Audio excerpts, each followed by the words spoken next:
Hello everyone, I'm so happy to see you here.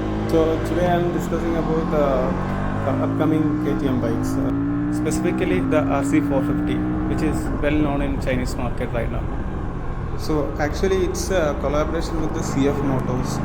So this is the hot topic in motorcycle community right now. I clearly know that you have seen enough videos of these bikes. So I'm not talking about too much into specifications, focusing more on it will launch in India or not.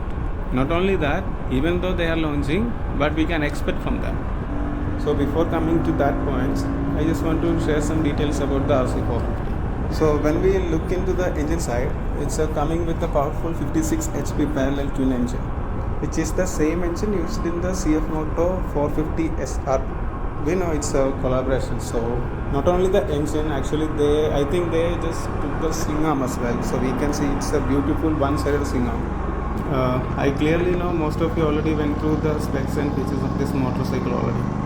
So I will give a photo of the specs and features of this motorcycle here. I was a KTM fan, to be honest.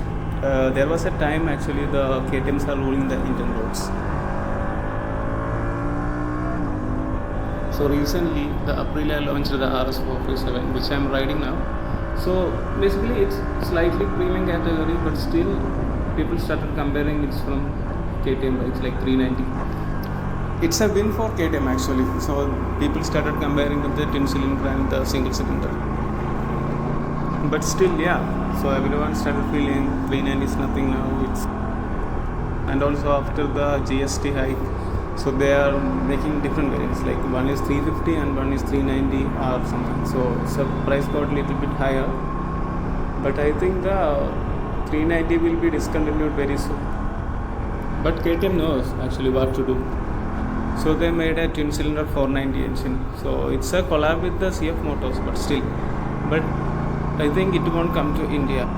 So if they are planning to launch in India, there will be some difference between what we see in Chinese market. This make a KTM fan a big disappointment like me. So what we are seeing now, we won't get in India. There might be few difference we can expect. So one is like we have seen how it looks, right? It's a single swing arm, which is so beautiful. But when it comes to India, I think we might get which looks similar to our 390, 200, and mostly the power may get reduced. Let me explain about that. I hope everyone knows what is A2 license is. So it's basically a specific license which age groups can ride a bike. So of course the bike's performance should be reduced. So when it comes to A2 license, the bike's maximum power should be 48 bhp. Like same like we can see in Aprilia. So it's 48 bhp machine which will come under A2 license. And same we can see in Ninja 500 as well. So definitely when they are releasing the Indian version for KTM RC 490 or 450, which is whatever it is, so that will come under this policy. But now we can ask like why we are following this or manufacturing under A2 license. It's nothing but only for business.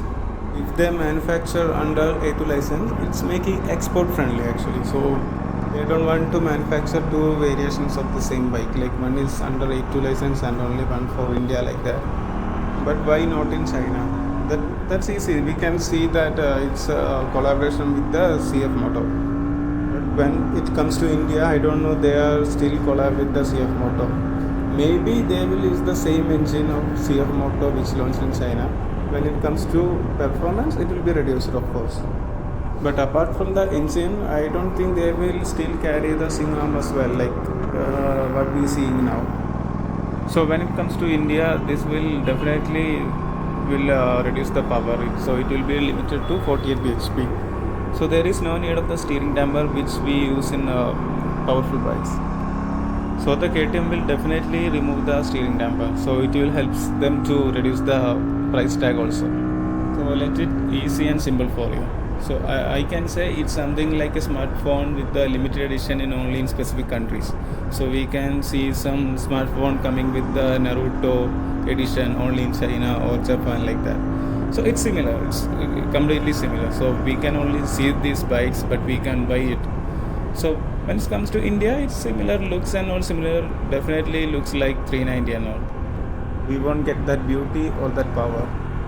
Nowadays we can see lots of argument is going in social medias like just wait for the 490, the Aprilia killer is coming, something like that. It's mostly for the all Aprilia performance oriented videos or posts.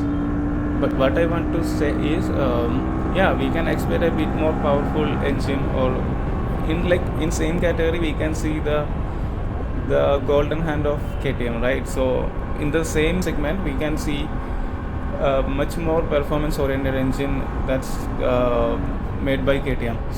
So yeah, so when it comes to Aprilia versus KTM, we have to wait. We can't tell anything like KTM can beat Aprilia or Aprilia can beat KTM. We can say it. Slight variation will be there, but still we can say anything. All we have to just wait and see. So that's all I want to tell you, and please let me know, or we can discuss here what all you are expecting, or what all your thoughts about upcoming KTM bikes. So if you like the video and if you felt anything informative, please like and subscribe. It will definitely make me do such videos in future, like I will get the motivation. Before I signing off, I just want to say a huge thank you to everyone who has been watching, or who all are supporting. It means a lot. Thanks again. See you in the next video. Take care everyone.